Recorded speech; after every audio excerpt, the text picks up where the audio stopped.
Package ಬಗ್ಗೆ ನಿಮ್ಮ ಸಂದೇಹಗಳಿಗೆ ಇಲ್ಲಿದೆ ಉತ್ತರ. ಪರ್ಸನಲ್ ಫೈನಾನ್ಸ್ಗೆ ಸಂಬಂಧಿಸಿದ ಪ್ರಶ್ನೆಗಳಿಗೆ ಕ್ಷಣದಲ್ಲೇ ಪರಿಹಾರ. ಮನಿ9 ಆಪ್ ಮೂಲಕ ನಿಮ್ಮ ಪ್ರಶ್ನೆಗಳಿಗೆ ಉತ್ತರ ಕಂಡುಕೊಳ್ಳಿ. ನಿಮ್ಮ ಪ್ರಶ್ನೆಗಳನ್ನ ತಜ್ಞರ ಜೊತೆ ನೇರವಾಗಿ ಕೇಳಿ. ಹಲೋ ಮನಿ9 ನಲ್ಲಿ ನಿಮ್ಮ ಪ್ರಶ್ನೆಗಳನ್ನ ಕೇಳಿ.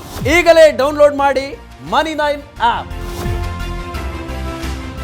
Download now.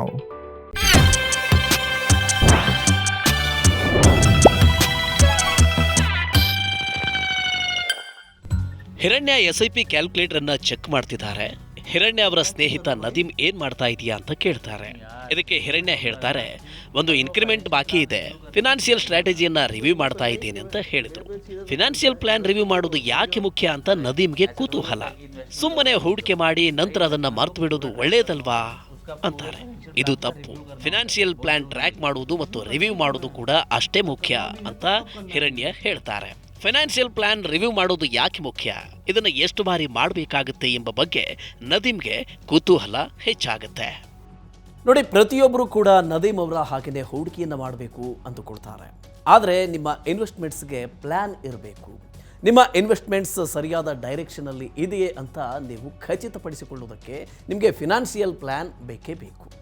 ಫಿನಾನ್ಷಿಯಲ್ ಪ್ಲ್ಯಾನ್ ವ್ಯಕ್ತಿಯ ಪ್ರಸ್ತುತ ಆದಾಯ, ಫಿನಾನ್ಷಿಯಲ್ ಗೋಲ್ಸ್ ಮತ್ತು ದೀರ್ಘಾವಧಿಯ ಮತ್ತು ಅಲ್ಪಾವಧಿಯ ಗುರಿಗಳನ್ನು ಸಾಧಿಸುವ ಸ್ಟ್ರಾಟಜಿಗಳನ್ನು ಒಳಗೊಂಡಿರುವ ನಿರಂತರವಾದ ಪ್ರಕ್ರಿಯೆ ಆಗಿದೆ.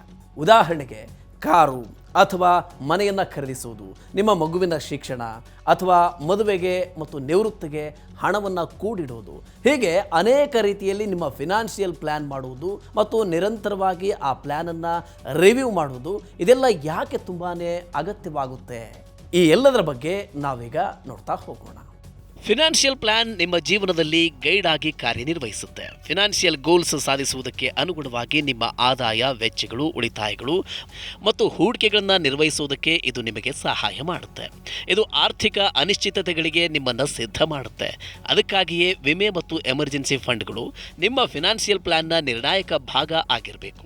ನಿಮ್ಮ ವೈಯಕ್ತಿಕ ಮತ್ತು ಕುಟುಂಬದ ಹಣಕಾಸಿನ ಅಗತ್ಯತೆಗಳು, ರಿಸ್ಕ್ ತೆಗೆದುಕೊಳ್ಳುವ ಸಾಮರ್ಥ್ಯವನ್ನು ಆಧರಿಸಿ ಫಿನಾನ್ಷಿಯಲ್ ಪ್ಲಾನ್ ಮಾಡಬೇಕು ಮತ್ತು ಉಳಿತಾಯ, ಹೂಡಿಕೆಗಾಗಿ ಸಾಲಿಡ್ ಫ್ರೇಮ್ವರ್ಕ್ ಇರಬೇಕು.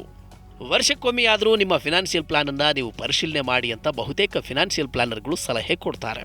ನಿಮ್ಮ ಫಿನಾನ್ಷಿಯಲ್ ಗೋಲ್ಗಳ ವಿಷಯಕ್ಕೆ ಬಂದಾಗ ಅದನ್ನು ಸಾಧಿಸೋದಕ್ಕೆ ನಿಮ್ಮ ಇನ್ವೆಸ್ಟ್ಮೆಂಟ್ಗಳು ಸರಿಯಾದ ಹಾದಿಯಲ್ಲಿವೆಯೇ ಎಂದು ಖಚಿತಪಡಿಸಿಕೊಳ್ಳುವುದಕ್ಕೆ ಫಿನಾನ್ಷಿಯಲ್ ಪ್ಲಾನನ್ನು ರಿವ್ಯೂ ಮಾಡುವುದು ಅಗತ್ಯ.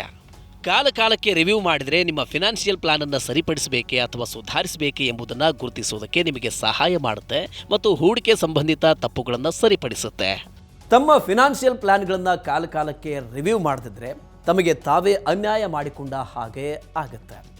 ನಿರ್ಲಕ್ಷ್ಯ ಮಾಡಿದ್ದರ ಪರಿಣಾಮ ಭವಿಷ್ಯದಲ್ಲಿ ಅನುಭವಕ್ಕೆ ಬರುತ್ತೆ. ಆಗ ನಿಮಗೆ ಈ ಹೂಡಿಕೆಯ ಮೊತ್ತದ ಅಗತ್ಯ ಇರುತ್ತೆ, ಆದರೆ ನಿಮ್ಮ ಬಳಿ ಸಾಕಷ್ಟು ಇರೋದಿಲ್ಲ. ನಿಮ್ಮ ಫಿನಾನ್ಷಿಯಲ್ ಪ್ಲಾನ್ಗಳನ್ನು ನೀವು ಸರಿಯಾಗಿ ರಿವ್ಯೂ ಮಾಡುವುದು ಯಾವಾಗ ಅಗತ್ಯ ಎಂಬುದನ್ನು ನಾವೀಗ ನೋಡೋಣ. ನೀವು ಉದ್ಯೋಗದಲ್ಲಿದ್ದರೆ ನಿಮ್ಮ ಸಂಬಳ ಪ್ರತಿ ವರ್ಷ ಹೆಚ್ಚಾಗುತ್ತೆ ಹೀಗಂತ ಭಾವಿಸಬಹುದು. ಸಾಮಾನ್ಯವಾಗಿ ನಿಮ್ಮ ಫಿನಾನ್ಷಿಯಲ್ ಪ್ಲಾನ್ ನಿಮ್ಮ ಸಂಬಳವನ್ನೇ ಆಧರಿಸಿರುತ್ತೆ. ಹೀಗಾಗಿ ನಿಮ್ಮ ಸಂಬಳ ಹೆಚ್ಚಾದಾಗ ನಿಮ್ಮ ಫಿನಾನ್ಷಿಯಲ್ ಪ್ಲಾನನ್ನು ನೀವು ರಿವ್ಯೂ ಮಾಡಬೇಕು. ನಿಮ್ಮ ಹೂಡಿಕೆಯಲ್ಲಿ ಕೆಲವು ಬದಲಾವಣೆಗಳನ್ನು ಮಾಡಬೇಕಾಗುತ್ತೆ. ಉದ್ಯೋಗ ಬದಲಾವಣೆ, ಬಡ್ತಿ, ಉದ್ಯೋಗ ನಷ್ಟ ಮತ್ತು ನಿರುದ್ಯೋಗದ ಸಮಯ, ಹೀಗೆ ನಿಮ್ಮ ಆದಾಯದಲ್ಲಿ ಗಮನಾರ್ಹವಾದ ಬದಲಾವಣೆ ಉಂಟು ಮಾಡುವ ಕೆಲವು ಹಂತಗಳು. ಅಂತಹ ಸಂದರ್ಭಗಳಲ್ಲಿ ನಿಮ್ಮ ಫಿನಾನ್ಷಿಯಲ್ ಪ್ಲಾನನ್ನು ನೀವು ಸರಿಯಾಗಿ ರಿವ್ಯೂ ಮಾಡಬೇಕು. ಉದ್ಯೋಗ ಬದಲಾದಾಗ ಅಥವಾ ಬಡ್ತಿ ಸಿಕ್ಕಾಗ ಇನ್ವೆಸ್ಟ್ಮೆಂಟನ್ನು ಹೆಚ್ಚಿಸಬೇಕು. ಉದ್ಯೋಗ ಕೈ ತಪ್ಪಿದಾಗ ಇನ್ವೆಸ್ಟ್ಮೆಂಟನ್ನು ಕಡಿಮೆ ಮಾಡಬೇಕಾಗುತ್ತೆ. ಅದೇ ರೀತಿ ಸ್ವಯಂ ಉದ್ಯೋಗಿಗಳು ಆದಾಯದ ಮಟ್ಟ ಹೆಚ್ಚಳದ ಜೊತೆಗೆ ಇನ್ವೆಸ್ಟ್ಮೆಂಟನ್ನು ಹೆಚ್ಚಿಸಬೇಕು.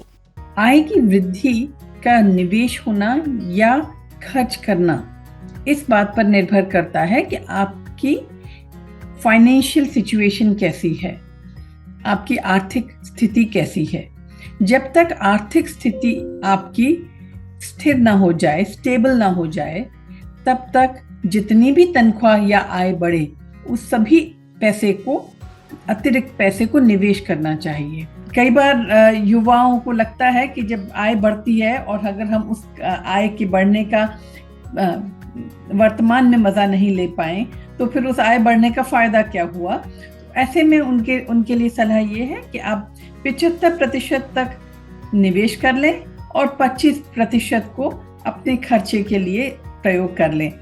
ಒಬ್ಬ ವ್ಯಕ್ತಿಯ ಜೀವನದಲ್ಲಿ ಮದುವೆ, ಮಕ್ಕಳು, ಮಕ್ಕಳ ಶಿಕ್ಷಣ, ಮನೆ ಖರೀದಿ ಮತ್ತು ನಿವೃತ್ತಿಯಂತಹ ಹಲವಾರು ಮಹತ್ವದ ಮೈಲಿಗಲ್ಲುಗಳು ಇರ್ತವೆ. ಇವು ನಮ್ಮ ಆದ್ಯತೆಗಳ ಮೇಲೆ ಪ್ರಭಾವ ಬೀರ್ತವೆ. ಅಂತಹ ಸಂದರ್ಭಗಳಲ್ಲಿ ಫಿನಾನ್ಷಿಯಲ್ ಪ್ಲಾನನ್ನು ರಿವ್ಯೂ ಮಾಡಬೇಕು. ಯಾಕೆಂದರೆ ಈಗ ನೀವು ಕೇವಲ ನಿಮಗಾಗಿ ಮಾತ್ರವಲ್ಲದೆ ಇಡೀ ಕುಟುಂಬಕ್ಕೂ ಫೈನಾನ್ಷಿಯಲ್ ಪ್ಲಾನನ್ನು ಮಾಡಬೇಕಿದೆ. ಅದೇ ನಿಯಮ ವಿಮೆಗೂ ಕೂಡ ಅನ್ವಯಿಸುತ್ತೆ. ನಿಮ್ಮ ಬಳಿ ಈಗಾಗಲೇ ವೈಯಕ್ತಿಕ ಆರೋಗ್ಯ ವಿಮೆ ಇದ್ದರೆ ಮದುವೆಯ ನಂತರ ನೀವು ಫ್ಯಾಮಿಲಿ ಫ್ಲೋಟರ್ ಯೋಜನೆಯನ್ನು ಆರಿಸಿಕೊಳ್ಳಬಹುದು. ಇದರಿಂದ ನಿಮ್ಮ ಇಡೀ ಕುಟುಂಬ ಕವರ್ ಆಗುತ್ತೆ. ಜೀವನದಲ್ಲಿ ಅನಿಶ್ಚಿತತೆಗಳೇ ಹೆಚ್ಚು. ಆರೋಗ್ಯವಂತ ವ್ಯಕ್ತಿ ಕೂಡ ಒಂದು ದಿನ ತೀವ್ರ ಅನಾರೋಗ್ಯಕ್ಕೆ ಒಳಗಾಗಿ ಬಿಡಬಹುದು. ಈಗಂತೂ ಚಿಕಿತ್ಸೆಯ ವೆಚ್ಚ ತುಂಬ ದುಬಾರಿಯಾಗಿದೆ. ಗಂಭೀರವಾದ ಅನಾರೋಗ್ಯದಿಂದ ನಿಮ್ಮ ಕೆಲಸದ ಸಾಮರ್ಥ್ಯ ತುಂಬ ಕಡಿಮೆಯಾಗುತ್ತೆ. ಆಗ ಆದಾಯ ಕಡಿಮೆಯಾಗುತ್ತೆ ಅಥವಾ ಆದಾಯವೇ ಇರೋದಿಲ್ಲ. ಅಂತಹ ಸಂದರ್ಭಗಳಲ್ಲಿ ನೀವು ಫಿನಾನ್ಷಿಯಲ್ ಪ್ಲಾನನ್ನು ಬದಲಿಸಬೇಕಾಗತ್ತೆ. ಆಗ ನೀವು ಪ್ಲಾನನ್ನು ರಿವ್ಯೂ ಮಾಡಿರಬೇಕು. ಫಾರಿನ್ ಟೂರ್ಗೆ ಹೋಗಬೇಕು ಎಂಬ ಉದ್ದೇಶವನ್ನು ಇಟ್ಕೊಂಡು ಸೇವಿಂಗ್ ಮತ್ತು ಇನ್ವೆಸ್ಟ್ಮೆಂಟ್ ಮಾಡ್ತಿದ್ದೀರಿ ಅಂತ ಭಾವಿಸೋಣ. ಆದರೆ ಇದ್ದಕ್ಕಿದ್ದಂತೆ ಗಂಭೀರ ಕಾಯಿಲೆ ಇದ್ದರೆ ನೀವು ಆ ವಿದೇಶಿ ಪ್ರವಾಸದ ಹಣವನ್ನು ಚಿಕಿತ್ಸೆಯ ವೆಚ್ಚಕ್ಕೆ ಪರಿವರ್ತಿಸಬೇಕಾಗಬಹುದು. ಚಿಕಿತ್ಸೆಯ ವೆಚ್ಚವನ್ನು ಸರಿದೂಗಿಸುವುದಕ್ಕೆ ಸಾಕಷ್ಟು ವಿಮಾ ಕವರನ್ನು ಇಟ್ಟುಕೊಳ್ಳಿ. हेल्थ इंश्योरेंस में अगर देखा जाए तो उसका अमाउंट इस चीज पर निर्भर करता है कि आप किस प्रकार के अस्पताल में जाना चाहेंगे जब आपकी तबीयत खराब हो. एक आमतौर पे हिसाब रहता है कि 1 महीने का अस्पताल के खर्चे का आप हेल्थ इंश्योरेंस करवा लें. ये थोड़ा सा ठीक साइड पे रहता है. अगर आपको आपके यहाँ ज्यादा बीमारी है या आपको कुछ तकलीफ और भी ज़्यादा है, आइडेंटिफाइड डिजीजेस हैं जिसकी वजह से आपको लगता है कि इससे ज़्यादा की ज़रूरत पड़ सकती है तो ज़्यादा लें, अन्यथा ये काफ़ी होगा. आप एक चीज़ ध्यान रखिए, जब भी आप लाइफ इंश्योरेंस लेते हैं ज़रूरत से ज़्यादा इंश्योरेंस करने का कोई मतलब नहीं होता है, क्योंकि इसमें खर्चा ही बढ़ता है और कोई फ़ायदा नहीं होगा. और बहुत कम इंश्योरेंस होगा तो भी तकलीफ है, क्योंकि उसकी इंश्योरेंस की जो जिस वजह से इंश्योरेंस लिया था वो कमी पूरी नहीं कर पाएगा. इसलिए सही अमाउंट पता होना ज़रूरी है और फाइनेंशियल प्लानर की मदद से आप वो अमाउंट पता कर सकते हैं. ನೀವು ಮನೆ ಸಾಲ, ಆಸ್ತಿ ಮೇಲಿನ ಸಾಲ ಅಥವಾ ಶಿಕ್ಷಣ ಸಾಲದಂತಹ ದೊಡ್ಡ ಮೊತ್ತದ ಸಾಲವನ್ನು ತೆಗೆದುಕೊಳ್ಳುವಾಗ ಫಿನಾನ್ಷಿಯಲ್ ಪ್ಲಾನನ್ನು ರಿವ್ಯೂ ಮಾಡಬೇಕಾಗುತ್ತೆ. ಸಾಲಕ್ಕೆ ಅರ್ಜಿಯನ್ನು ಸಲ್ಲಿಸುವ ಮೊದಲು ನೀವು ಎಷ್ಟು ಡೌನ್ ಪೇಮೆಂಟ್ ಮಾಡಬಹುದು ಎಂಬುದನ್ನು ನಿರ್ಧರಿಸುವುದಕ್ಕೆ ನಿಮ್ಮ ಅಸೆಟ್ಗಳು ಯಾವುದಿದೆ ಅಂತ ವಿಶ್ಲೇಷಣೆ ಮಾಡಬೇಕು. ಅಲ್ಲದೆ EMI ವಿಷಯದಲ್ಲಿ ನಿಮ್ಮ ಫಿನಾನ್ಷಿಯಲ್ ಪ್ಲಾನ್ ರಿವ್ಯೂ ಮಾಡಿ. ಯಾಕೆಂದರೆ ಮನೆಯ ಸಾಲದಿಂದ ನಿಮ್ಮ ವೆಚ್ಚ ಹೆಚ್ಚಾಗಬಹುದು. ಇಂತಹ ಪರಿಸ್ಥಿತಿಯಲ್ಲಿ ನೀವು ಇತರ ಫಿನಾನ್ಷಿಯಲ್ ಗೋಲ್ಗಳಿಗೆ ಸೂಕ್ತ ಇನ್ವೆಸ್ಟ್ ಮಾಡೋದಕ್ಕೆ ಸಾಧ್ಯವಾಗುತ್ತದೆಯೇ ಅಥವಾ ಇಲ್ಲವೇ ಎಂಬ ಸ್ಪಷ್ಟ ಕಲ್ಪನೆಯನ್ನು ನೀವು ಹೊಂದಿರಬೇಕು. ನೋಡಿ, ನಿಮ್ಮ ಫಿನಾನ್ಷಿಯಲ್ ಪ್ಲಾನನ್ನು ರಿವ್ಯೂ ಮಾಡೋದಕ್ಕೆ ಉತ್ತಮವಾದ ಸಮಯವೆಂದರೆ ಫಿನಾನ್ಷಿಯಲ್ ಇಯರ್ನ ಆರಂಭ, ಅಂದರೆ ಏಪ್ರಿಲ್ ತಿಂಗಳು. ನಿಮ್ಮ ಫಿನಾನ್ಷಿಯಲ್ ಪ್ಲಾನಲ್ಲಿ ನಿಮ್ಮ ಇನ್ವೆಸ್ಟ್ಮೆಂಟ್ ಜೊತೆಗೇನೆ ಇನ್ಶೂರೆನ್ಸನ್ನು ಕೂಡ ಸೇರಿಸಿ. ಇನ್ವೆಸ್ಟ್ಮೆಂಟ್ ಶುರು ಮಾಡೋದಕ್ಕೂ ಮೊದಲು ಒಂದು ಎಮರ್ಜೆನ್ಸಿ ಫಂಡನ್ನು ನೀವು ಮಾಡಿಕೊಳ್ಳಿ. ದೊಡ್ಡ ಮೊತ್ತದ ಸಾಲವನ್ನು ತೆಗೆದುಕೊಳ್ಳುವಾಗ ನಿಮ್ಮ ಟರ್ಮ್ ಇನ್ಶೂರೆನ್ಸ್ ಕವರೇಜನ್ನು ನೀವು ಹೆಚ್ಚಿಸಿ. ವರ್ಷಕ್ಕೊಮ್ಮೆಯಾದರೂ ನಿಮ್ಮ ಫಿನಾನ್ಷಿಯಲ್ ಪ್ಲಾನನ್ನು ನೀವು ರಿವ್ಯೂ ಮಾಡಿ. ಆಗ ನಿಮ್ಮ ಎಲ್ಲ ಫಿನಾನ್ಷಿಯಲ್ ಗೋಲ್ಗಳು ಸರಿಯಾಗಿರುತ್ತೆ ಮತ್ತು ಟ್ರ್ಯಾಕ್ನಲ್ಲಿ ಉಳಿಯುತ್ತೆ.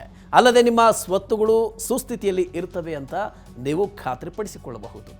ಓಕೆ, ಈ ರೀತಿಯ ಇನ್ನಷ್ಟು ಮಾಹಿತಿ ಮತ್ತು ಪರ್ಸನಲ್ ಫಿನಾನ್ಸ್ ವಿಚಾರಗಳಿಗೆ ಡೌನ್ಲೋಡ್ ಮಾಡಿ ಮನಿ9 ಕನ್ನಡ ಆ್ಯಪ್ ಹಾಗೂ ಯೂಟ್ಯೂಬ್ನಲ್ಲಿಯೂ ಸಬ್ಸ್ಕ್ರೈಬ್ ಆಗಿ, ಲೈಕ್ ಮಾಡಿ, ಶೇರ್ ಮಾಡಿ. Thank you.